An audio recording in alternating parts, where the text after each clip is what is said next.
Hello everybody, it's Shameem and I'm going to read you a story from this book, which is Treasury of Children's Literature. And the story I'm going to read today is called The Old Bear. It wasn't anybody's birthday, but Bramwell Brown had a feeling that today was going to be a special day. He was sitting thoughtfully on the windowsill with his friends, Duck, Rabbit and Little Bear, when he suddenly remembered that someone wasn't there who should be. A very long time ago he had seen his good old friend Bear being packed away in a box. Then he was taken up a ladder, through a trapdoor and into the attic. The children were being too rough with him and he needed somewhere safe to go for a while. Has he been forgotten, do you think? Bramwell asked his friends. I think he might have been, said Rabbit. Well, said Little Bear, isn't it time he came back down to with us? The children are older now and will look after him properly. Let's go and get him. What a marvellous idea, said Bramwell. But how can we rescue him? It's a long way up to the attic and we haven't got a ladder. We could build a tower of bricks, suggested Little Bear. Rabbit collected all the bricks and the others set about building the tower. It grew very tall, and Little Bear was just putting on the last brick when the tower began to wobble. Here's a picture of Old Bear, look. And here's a picture of Bear being packed in a box and being taken to the attic.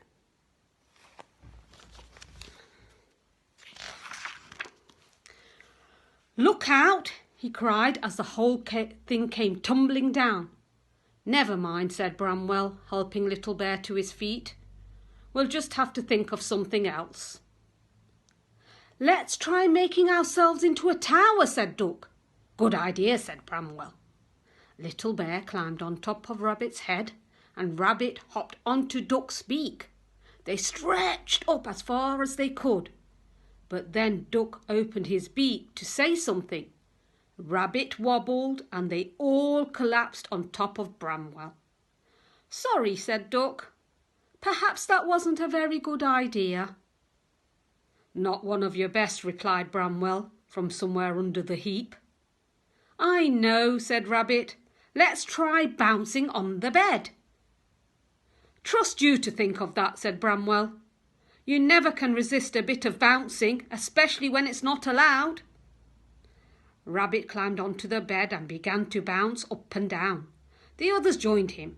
They bounced higher and higher, but still they couldn't reach the trapdoor in the ceiling. Duck began to cry. Oh dear, he sobbed. What are we going to do now?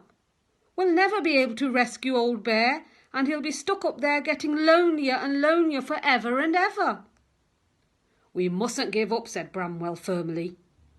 Come on, Little Bear, you're good at ideas. But Little Bear had already noticed the plant in the corner of the room. I've got it, he cried.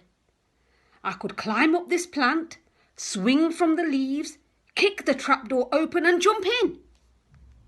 In case it wobbled, Bramwell Brown, Duck and Rabbit steadied the pot. Little Bear bravely climbed up the plant until he reached the very top leaf.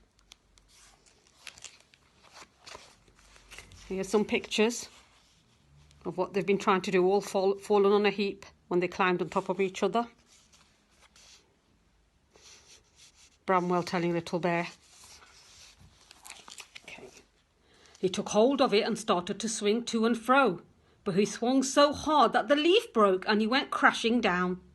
Luckily, Bramwell Brown was right underneath to catch him in his paws. That was a rotten idea, said Little Bear. What I was thinking, said Duck, was that it is a pity I can't fly very well, as I could have been quite a help. Aha, said Bramwell. That, my dear Duck, has given me a very good idea.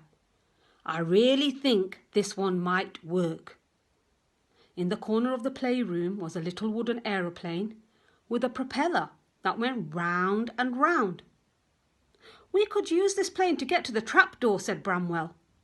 "Rather dangerous, I know, but quite honestly, I can't bear to think of old Bear up there alone for a minute longer." "I'll be pilot," said Rabbit, hopping up and down, making aeroplane noises. "And I'll stand on the back and push the trapdoor open with my paintbrush," said Little Bear. "But how will you get down?" asked Duck. "I've already thought of that," said Bramwell, who hadn't really, but quickly did. "They can use these handkerchiefs as parachutes and we'll catch them in a blanket." Bramwell gave Little Bear 2 big handkerchiefs and a torch so he could see into the attic. Then he began to wind up the propeller of the plane. Rabbit and Little Bear climbed aboard and Bramwell began the countdown. 5, 4, 3, 2, 1, 0. They were off. The plane whizzed along the carpet and flew up into the air. The little plane flew beautifully, and the first time they passed the trapdoor, Little Bear was able to push the lid open with his paintbrush. There's some pictures, look. When Little Bear fell, Bramwell caught him, and then there they are thinking about the plane.